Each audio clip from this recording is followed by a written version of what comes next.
Good morning, everybody. Welcome out to Sac Metro's at-home worship service. We are excited to have you join us once again. Hopefully today's message will help us just to really grab a hold of the heart of the letter that James is trying to get to us. We're in the middle of the series called Letters from a Trusted Friend. And now we're in the middle of James chapter 3, and we're going to be talking today about heavenly wisdom. James starts off in verse 13 of chapter 3 with this: "Who is wise and understanding among you?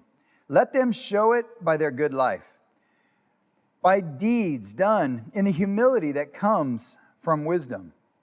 But if you harbor bitter envy and selfish ambition in your hearts, do not boast about it or deny the truth. Such wisdom does not come down from heaven, but is earthly, unspiritual, demonic. For where you have envy and selfish ambition, there you will find disorder and every evil practice. But the wisdom that comes from heaven is first of all pure, then peace-loving, considerate, submissive, full of mercy and good fruit, impartial and sincere. Peacemakers who sow in peace reap a harvest of righteousness." So James has been writing this letter to a church that has been scattered by the persecution. The Christians have been scattered throughout the Roman Empire. And now James is writing this letter to inspire, encourage, to help the Christians continue to live out what Jesus had taught them. So he's writing this letter to encourage them. James has had this pattern so far in his letter that we see developing in his writing. And it's this if-then concept, right? In chapter 2, if you have faith, then you will live it out. Last week, we heard him say that if you love God, then you will tame your tongue. If you praise God with your tongue, then make sure that you use it to build up your brothers and your sisters as well. Well, this week, he's going to kind of continue on with that same theme. And he's going to dive into it. He's going to ask this question: if you claim to have wisdom, then let it be seen. This if-then concept is still working through his writings. So he starts off with this question: who is wise? Who is wise and understanding among you? What he's really saying is he's trying to set this moment up. He's not trying to get people to raise their hand and call them out for being conceited or being a little bit overly confident in their wisdom. He's not trying to trap somebody and make them look arrogant. What he's really asking them is, who is it that you look to for wisdom? Who is it that you go to find wisdom? Where do you gain knowledge? Where do you gain understanding? What type of wisdom are you getting? Where do you look for direction? Where do you look for clarity and understanding? That's the heart of what James is talking to us today about. I think this question is so timely for us. Where are we looking right now? Where are we looking right now to find clarity, to find insight, to find understanding, to find wisdom in a world that feels and looks like an absolute mess right now? Where do we go to make sense of what is going on in our world? You hear people like, I just want things to go back to normal. Well, I'm not sure what normal is, but we seem to be spiraling down in our world. We seem to be, people are getting more and more fractured. They're fracturing in diversity, in their politics, their opinions, and it seems to be it's harder and harder to find that common ground. So where are we? Where are you? Where am I looking to gain our wisdom from? So what James is going to be doing is, he's been showing this if-then pattern. If you claim to have wisdom, then you need to show it. Well, how do you show it? How do you show it? Well, in verse 13 here, he goes on, he says, you show it by a good life, full of good deeds, and they're marked by humility. You know, that you do good things, you live a good life, and you walk humbly. You make sure that you do them with humility. You know, these are the things that are marks. These are things that are indicators that you are trying to live out heavenly wisdom. You know, are the things you're doing good? Are they supported by the Bible? Are you trying to do good deeds? Are you trying to live a good life? And are you doing it with God's humility upon your shoulder the whole time? You know, this verse serves as the introduction to James's whole discourse on wisdom. His target is for us to gain heavenly wisdom, to learn the difference between heavenly wisdom and earthly wisdom. He wants us to have a good life. He wants us to be full of good deeds and full of humility. You know, so his target, this is the target, but then he starts going into comparing and contrasting that version of wisdom versus the earthly version of wisdom, this other version of wisdom that he calls earthly wisdom. So now before we dive in to him comparing and contrasting these wisdoms, it would probably be really good for us to have some type of basis for understanding what is biblical wisdom. You know, to have a good working definition of what biblical wisdom is. You know, I was in a Bible study with a teen several years ago, and I asked him once, I said, what is the difference between knowledge and wisdom? And to my surprise, he gave an incredible answer. This is what he said. He said, knowledge is knowing about things. Knowledge is you know about things, they're the facts, they're the particular, but wisdom is knowing what to do with those things. So knowledge is knowing about the things, but wisdom is knowing what to do with them once you have them. You know, I thought, man, that's so simple and easy to understand. Even I could memorize, even I could remember that. I'm going to keep that. I'm going to use that. You know, this past week, I've lived out this definition, unfortunately, in a couple ways. But unfortunately, I was demonstrating the definition of the knowledge. I was not the wisdom definition.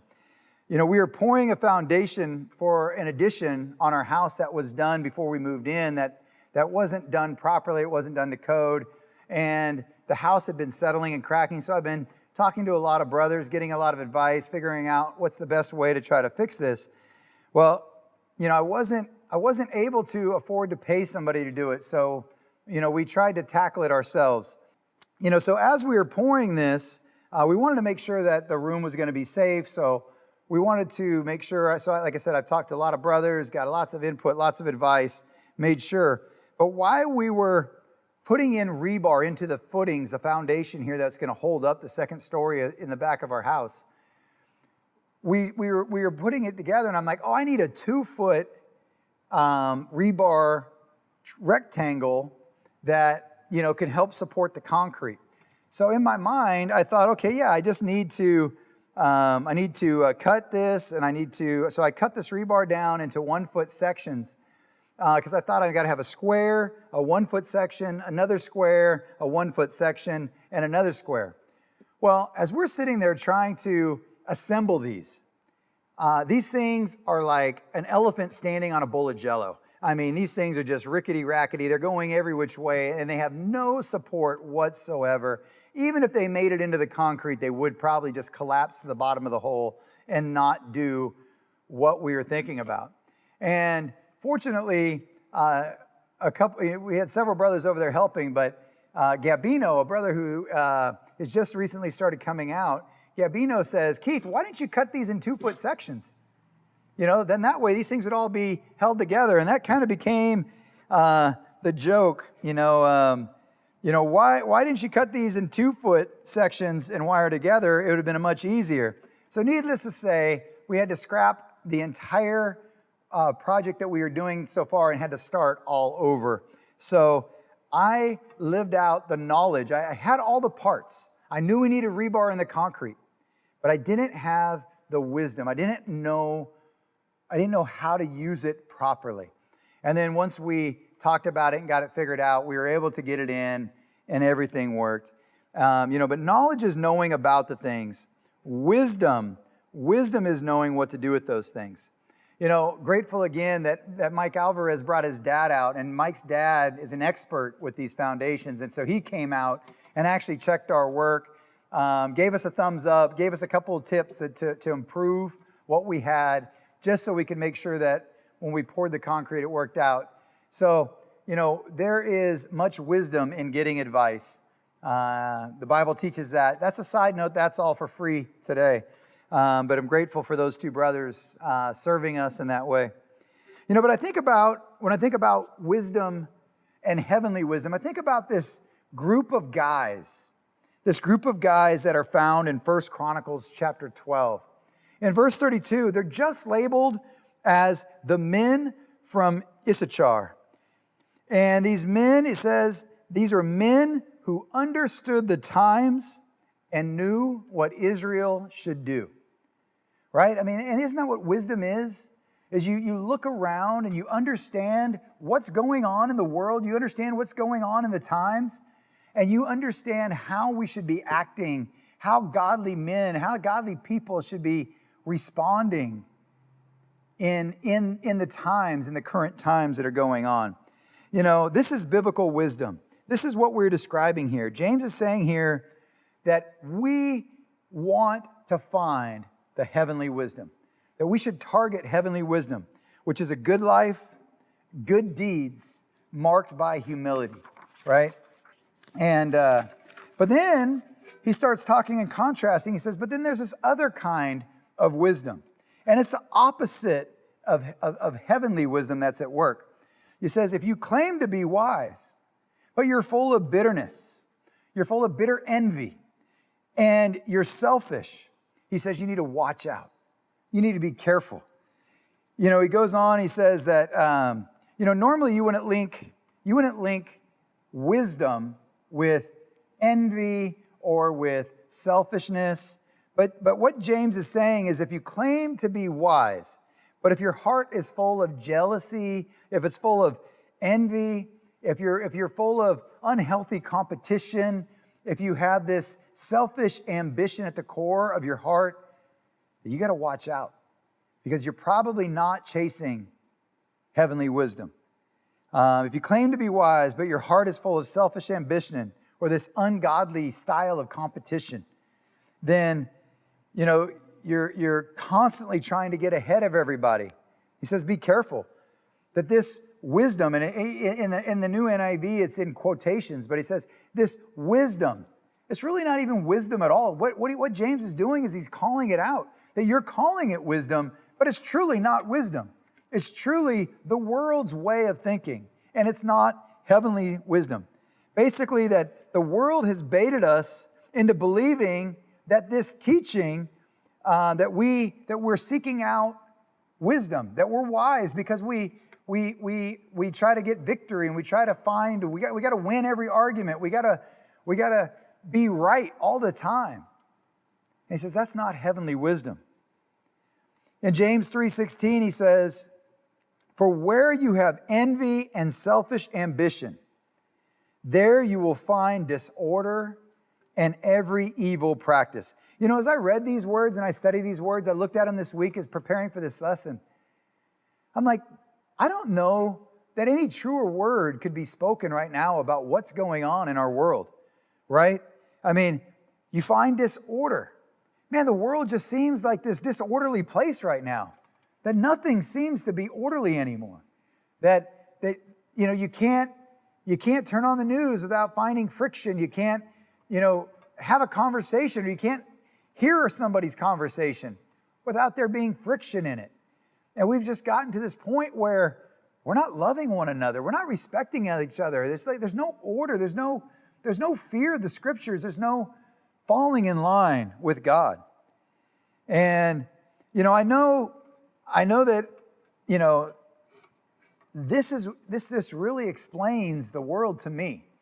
That there's just every evil practice going on. People are looking out for their own interests. It's all about the competition. What side's going to win? Who can win? Who's going to be better? And, this is more than just bad politics.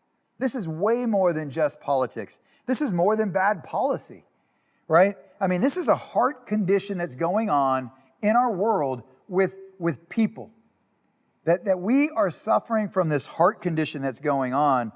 And, when we don't trust somebody, we tend to not give them the benefit of the doubt, right? The Bible calls us to make sure that we're giving each other the benefit of the doubt. Be long-suffering with each other. Bear with one another. Love deeply, as much as it depends on you. Keep the unity of the Spirit, right? But when we don't trust somebody, we don't trust their motives. We don't trust their hearts.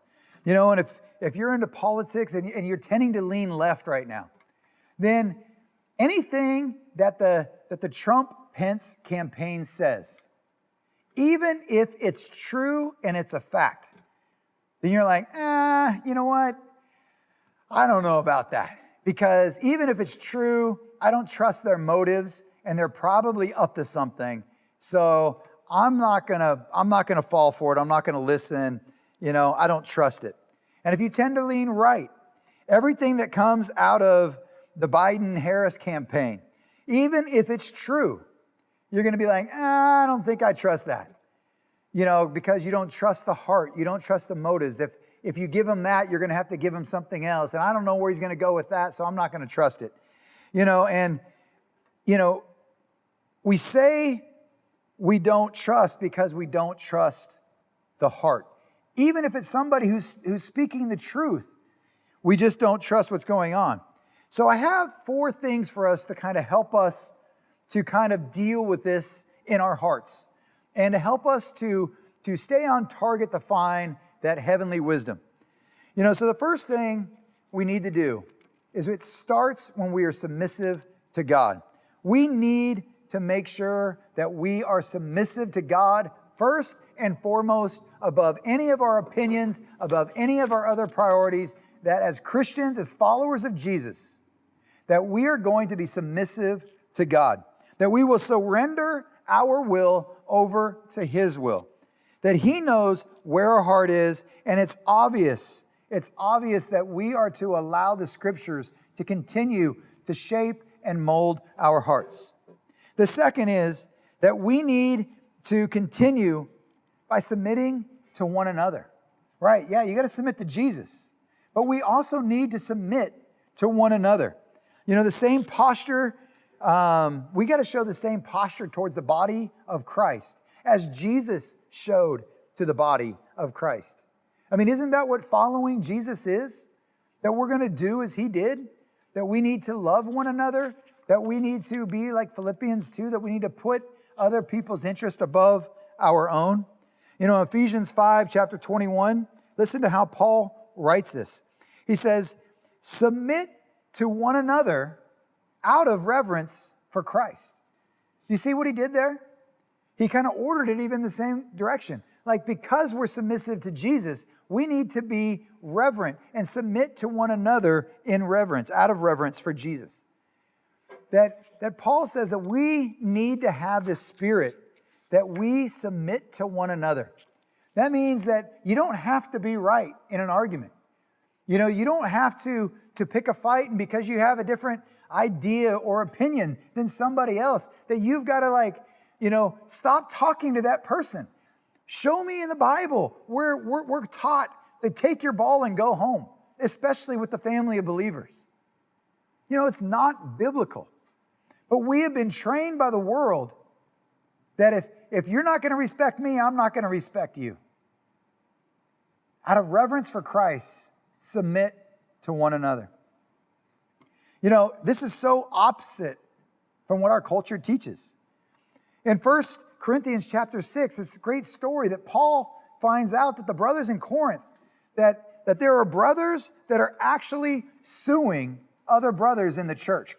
And Paul's like, why would you do this? Why would you take this before ungodly rulers, ungodly judges?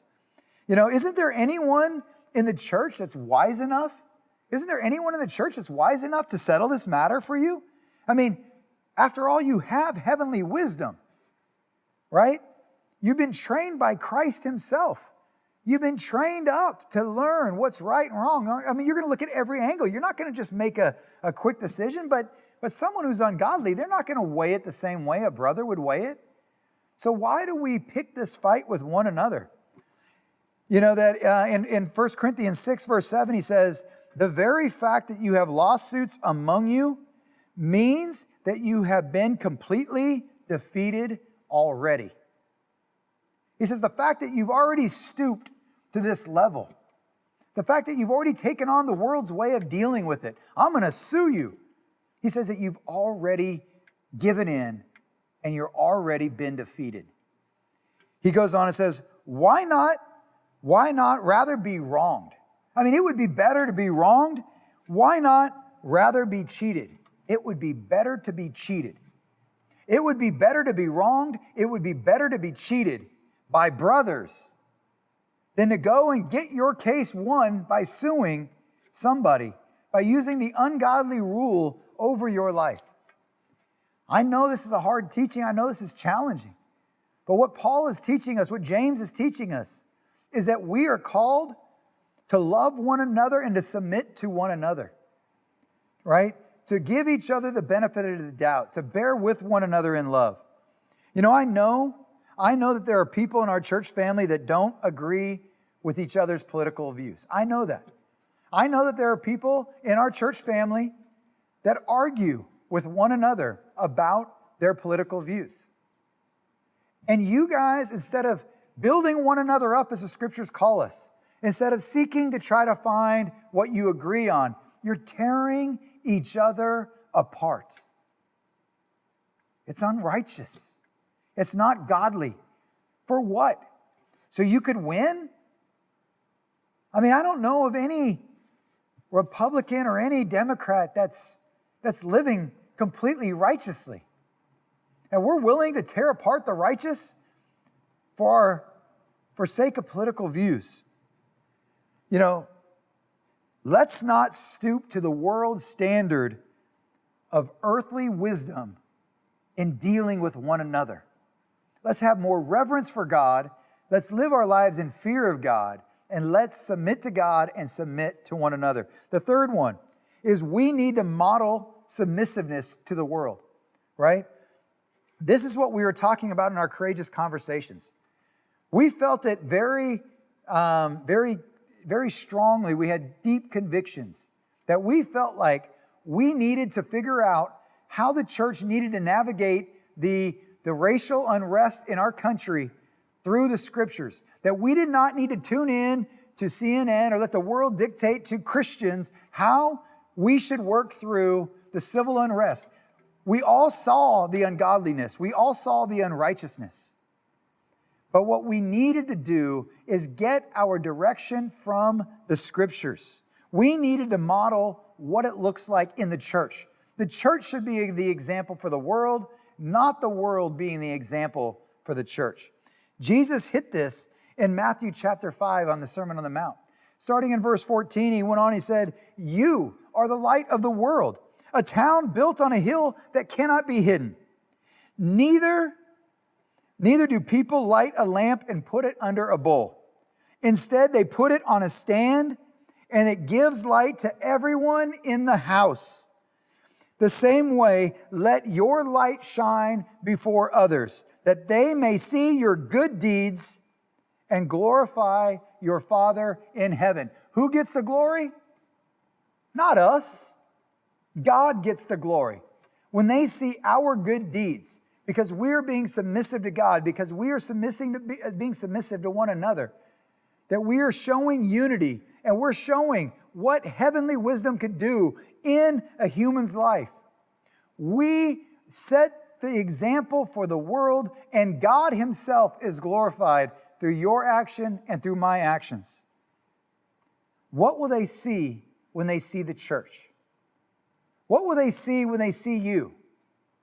Right? If somebody followed you around for a month, what would people see? The fourth thing is we need to wait patiently to see how God is working. In James 3:18, he says, "Peacemakers who sow in peace reap a harvest of righteousness." Peacemakers who sow in peace. will reap a harvest of righteousness. Have you ever planted a seed? I know a lot of you guys are gardeners out there. You like to grow your vegetables and flowers. But you know, when you plant those seeds, sometimes it just feels like it takes forever for them to come off, right? The plants they gotta shoot the shoot, and then the seed leaves have got to fall off, and then the plant's got to grow its own leaves, and then it takes a while for the plant to flower, and then the flower will produce a fruit. And that could take months. In a case of a tree, it could take even years. We've got to be patient, waiting on the results. You know, the world demands things right now, right? I mean, we got a Burger King way of looking at life. Your way, right away. And, you know, Jesus teaches us that we've got to be patient and wait on the harvest. Really what he's saying here is the biggest harvest is going to come when Jesus returns back to earth, that he's going to bring a harvest of righteousness. You know, but I think sometimes we get caught up in all these different arguments that are going on in this world, and we're giving way to fear, and we're not trusting each other. But let me just say, if we claim to be Christians, if you call yourself a Christian, by association, you have to understand that you have given up a lot of your rights. You have given up certain rights that the world lives by, that as Christians we don't live by. You know, as Christians, we need to understand that it's right for us to give up these. It's right for us to make Jesus first, to prioritize the Scriptures before we prioritize my right to be right, my right to win, my right to be heard. You know, we've got to make sure that we are building up the kingdom and not trying to build up our own special interests and going after our special interest, even in the church. We've got to put Christ first. You know, right now, what are those special interests that you're chasing? What are the things that are acting as a distraction for you? You know, James 3:17 says that wisdom that comes from heaven is, first of all, it's pure. And man, when you hear that word pure, doesn't it just make you feel good? I mean, when you can be pure, when you know your heart is in the right place, that it's simple, that you're only doing what God's wanting you to do, it brings about a great peace, and it just feels good to be pure. But he says that heavenly wisdom will bring that purity to you, to your thoughts, to your ideas, to your actions. And then he goes on, he says, then it's peace-loving. It's peace-loving. I mean, it's constantly seeking out how to build up. How can I unify? You know, if there's a brother I'm not the closest with, how can I get closer to him? Instead of saying, how can I evade him? How can I get around him? How do I not come in contact with him? Then it says it's considerate. You know, that putting other people's needs before your own. Are you being considerate? And then it's submissive. You know, are you being submissive? Are you surrendering these things? You know, if you're not being pure, if you're not being submissive, if you're not being peace-loving, if you're not being considerate, if you're not loving your brother and your sister, and that's not from heaven. Now, you might feel justified in why you believe what you believe, but I think if you dig down deep enough and far enough, you're going to find out that it's earthly wisdom that's justifying it, not heavenly wisdom. You know, it's not heavenly wisdom. James says that this is some kind of a counterfeit wisdom. It's not even really wisdom at all. And it's easy for us to get ensnared and to get entangled in what the Bible is saying. You know, if you're listening to all that social media is putting out there, if you're listening to the news, if you're listening to every argument at the workplace, if you're buying in, it's really confusing to figure it out. And Satan is the author of confusion, and it certainly looks like to me that he's penning all of this. What James is telling us is it's really not about what you think or what I think or what you believe or what I believe. It's not about you. It's not about me. It's not about us. It is about Jesus. Right? Everything says that we need to stay focused on Jesus. Keep your eyes on Him. Continue to look to Jesus. We're called to follow Him. So many times we get off track and we're like, Jesus, I'm over here. I need help. Come help me. I need you over here. And Jesus is like, follow me. Stay behind me. Keep doing the things the way I showed you. Jesus is calling us to be transformed, to be completely transformed into His likeness, not even close to what we used to be when we were in the ways of the world. So we got to be the light to the world. Don't cover it up by putting a bowl over it. Don't cover up what Jesus is trying to do in you by using earthly wisdom. There's enough darkness out there. Be part of the solution. Be part of what God is trying to fix. So as we close out today, I just want to ask to remind you, if there's anything that you're chasing, if there's anything that's not in the right priorities, that if God's not first in that, if you're not putting others before yourself, to take time to pray about those things and see about getting them reprioritized.